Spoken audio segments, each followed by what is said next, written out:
আপনার এক্সের কী খবর আমাকে বলেন একটু। তোমাকে বলতে হবে কেন? আজকে ভাই রোজা রমজানের দিন, সেজন্য আমি তাকে কিছু বলতে পারতেছি না।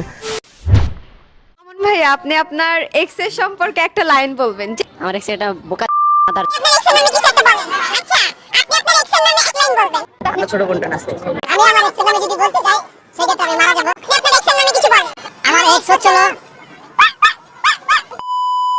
একজন মানুষ কতটা নির্লজ্জ বেহায়া হলে এই ধরনের প্রশ্ন একজন সেলিব্রিটিকে করতে পারে, এটা আমার বোধগম্য মনে হয়।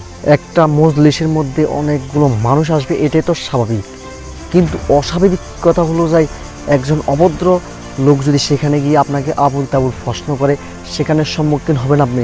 যেখানে আমি দেখতেছি লজ্জা পাইতেছে সেলিব্রিটি যারা আছে, বিকে লিটন ভাই, তারপর হচ্ছে সাইম ভাই, এই ধরনের অনেকগুলো সেলিব্রিটি আছে, তারা লজ্জা পাইতেছে।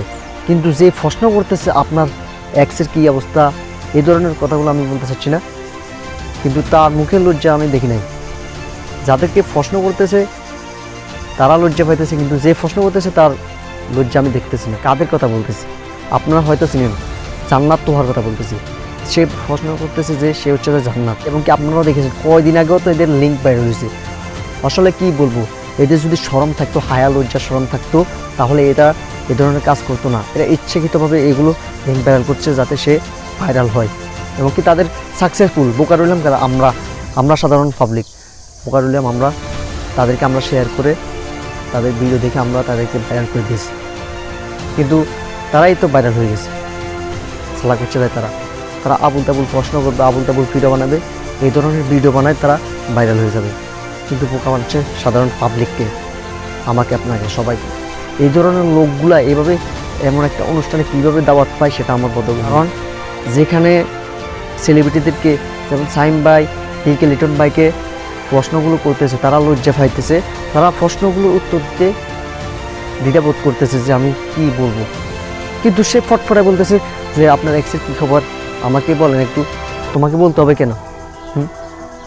আজকে ভাই রোজা রমজানের দিন, সেজন্য আমি তাকে কিছু বলতে পারতেছি না, এমনকি এই ধরনের কথাগুলো বলার জন্য আমি দুঃখিত। তবুও না বলে পারলাম না ভাই। এমন একটা ভিডিও আমার চোখের সামনে এসে পড়লো, না বলেও পারলাম না, কিছু কথা বলতে হয়।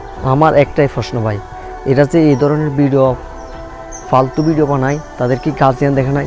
তাদের মা বাবা কোন ধরনের লোক সেটা আমার চিন্তা করতেছি ভাই।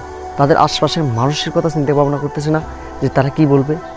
তারা যেভাবে ভিডিও বানাইতেছে, যেন মামার বাড়ির আবদার যেভাবে সেভাবে দিতে পারতেছে।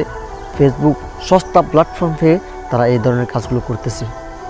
সচেতন হতে হবে আমাকে, আপনাকে, তাহলে তারা শুধরে যাবে, তারা ঠিক হয়ে যাবে। সবাইকে আল্লাহ হাফেজ।